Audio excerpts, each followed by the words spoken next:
Na silenciosa vila de Tecoa, aninhada nas colinas douradas de Judá, vivia Amós, um homem comum, com as mãos calejadas pelo trabalho e os pés firmemente plantados na terra. Ele não era da elite de Jerusalém, nem frequentava as escolas de profetas. Sua vida era um ciclo previsível, guiando ovelhas pelos campos e cuidando dos sicômoros, as figueiras que demandavam um cuidado meticuloso para darem frutos. Amós era um observador e nesse trabalho solitário aprendeu a ler a natureza, a sentir o ritmo da vida e, de alguma forma, a perceber as injustiças que os viajantes traziam de Samaria. A riqueza do Reino do Norte, Israel, era um segredo aberto. Falava-se de palácios luxuosos, banquetes suntuosos e mercados cheios de tecidos finos. Mas, por trás de todo esse brilho, Amós ouvia as histórias de opressão. Ele sentia uma inquietação crescente, uma indignação que não o deixava em paz. Era como se a voz da terra que ele tanto amava estivesse ecoando as dores dos oprimidos. O murmúrio do vento sobre as colinas, que antes era apenas um som relaxante, agora parecia carregar um sussurro divino, um chamado que ele ainda não compreendia plenamente. A vida de Amós parecia destinada à simplicidade e ao anonimato, mas havia algo em seu olhar que o distinguia.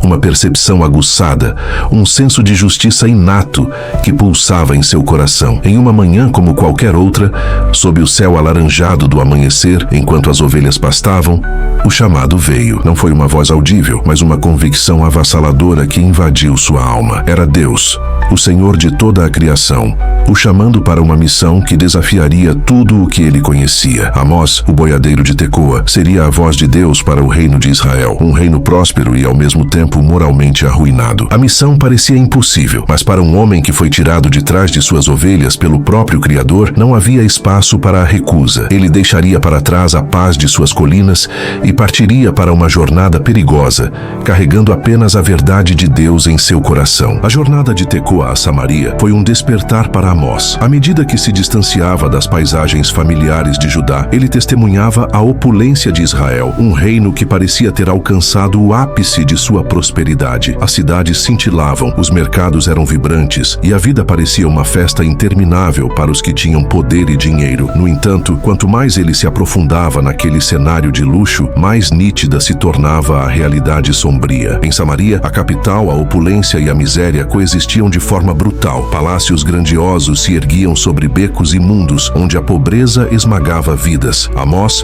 com seu olhar perspicaz, percebeu rapidamente que a prosperidade de poucos era construída sobre a exploração de muitos. A justiça, que deveria ser um direito de todos, havia se tornado um luxo para os ricos. Mais do que isso, a religião, que deveria ser o pilar moral do povo, era uma farsa. Os templos estavam repletos de cerimônias pomposas, sacrifícios caros e cânticos altos, mas os corações estavam vazios de arrependimento e compaixão. Era um reino de aparências, onde a devoção era apenas um espetáculo conveniente para justificar a ganância. O profeta, vindo do campo, observou tudo isso e sentiu o peso da mensagem que precisava entregar. Ele não estava ali para agradar, mas para abalar. E o fez. Sem cerimônias ou formalidades, Amós ergueu sua voz nas praças de Samaria. O rugido de um leão, como ele mesmo comparou, cortou o ar, atraindo a atenção de todos. Suas palavras, a princípio, pareciam inofensivas. Ele condenou as nações vizinhas, o que agradou os israelitas.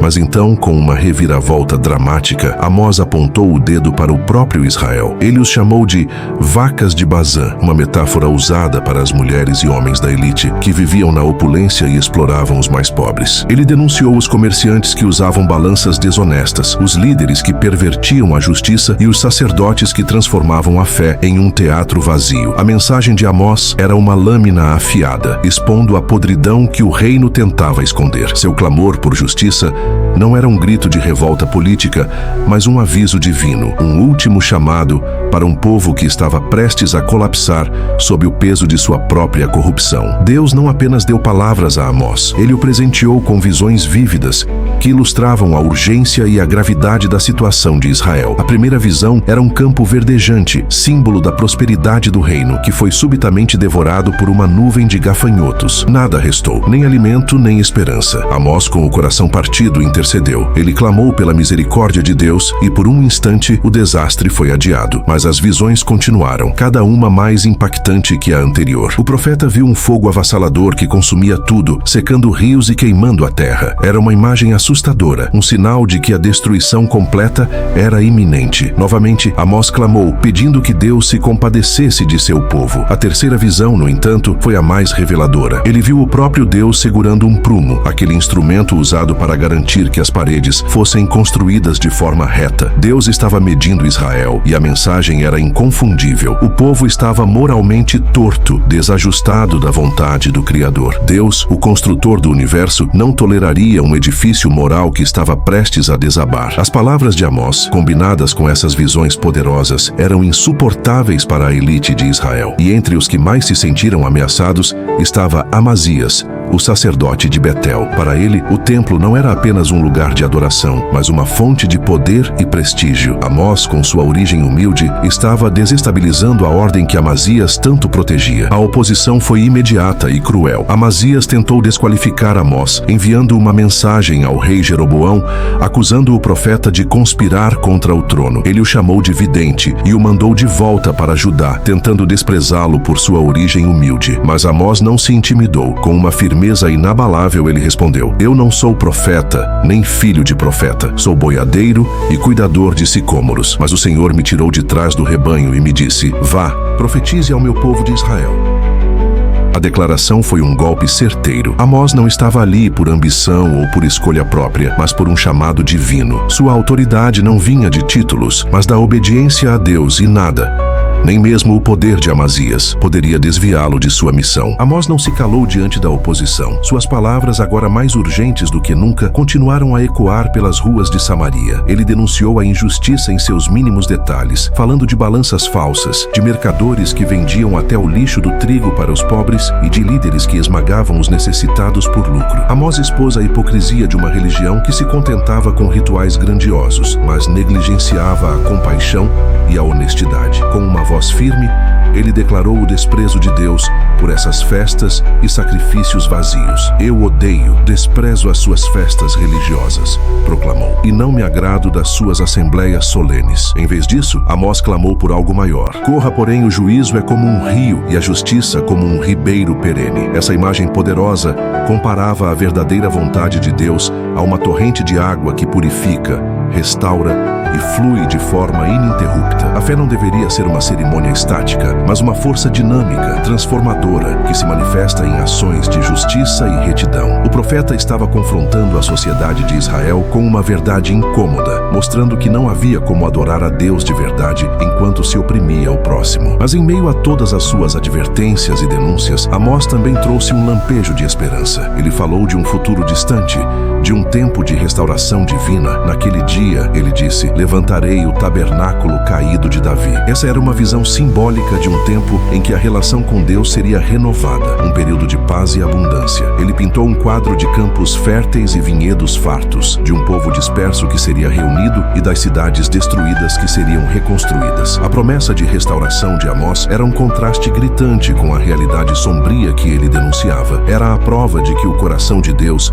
embora cheio de justa indignação contra o pecado, também era repleto de misericórdia e a esperança de um futuro melhor. O profeta, que havia começado sua missão com palavras de fogo, agora concluía com a promessa de um rio de vida. O silêncio que se seguiu à sua partida não era de derrota, mas de reflexão. A semente da verdade havia sido plantada e agora cabia ao povo decidir o que fazer com ela. A história de Amós termina de forma tão simples quanto começou. Ele desaparece das páginas da Bíblia sem deixar registros de seu destino final. Talvez tenha retornado para as colinas de Tecoa, para suas ovelhas e figueiras, deixando para trás um reino que ele havia sacudido até o alicerce. Mas o silêncio de sua ausência não foi o fim de sua mensagem. O legado de um pastor anônimo que se tornou a voz de Deus ressoou por gerações. Sua história nos lembra que Deus não escolhe os mais capacitados ou os mais poderosos. Ele capacita os escolhidos, usando pessoas comuns em lugares inesperados para cumprir seus propósitos extraordinários. Amós era um boiadeiro, mas sua coragem e obediência o transformaram em um farol de justiça. Ele nos ensinou que a fé não é um refúgio confortável, mas um chamado para enfrentar as realidades mais difíceis, para falar a verdade mesmo quando ela é impopular. O clamor de Amós por justiça continua a ecoar nos dias de hoje. A imagem do juízo como um rio e a justiça como um ribeiro perene é um desafio atemporal para cada um de nós. Ela nos convida a examinar nossas vidas e nossas sociedades, a perguntar se a nossa fé se manifesta em ações concretas de bondade e retidão. O profeta nos mostrou que ignorar a injustiça não nos isenta de responsabilidade, mas nos torna cúmplices dela. O verdadeiro legado de Amós não está apenas em suas palavras, mas no exemplo de uma vida de obediência radical. Ele nos inspira a ser uma voz para aqueles que não têm voz, a ser um canal para a justiça fluir em um mundo que muitas vezes parece ter se esquecido do que é justo e do que é certo. E a pergunta que nos resta, ecoando a sua história, é: estamos prontos para dizer sim ao chamado, mesmo que isso nos leve por caminhos difíceis? Porque é nesse sim que as histórias que realmente importam começam a ser escritas. Não se esqueçam de se inscrever e dar o seu like. Deixe nos comentários o que achou e compartilhe com seus amigos para propagar esse conhecimento. Até o próximo vídeo. Fiquem com Deus.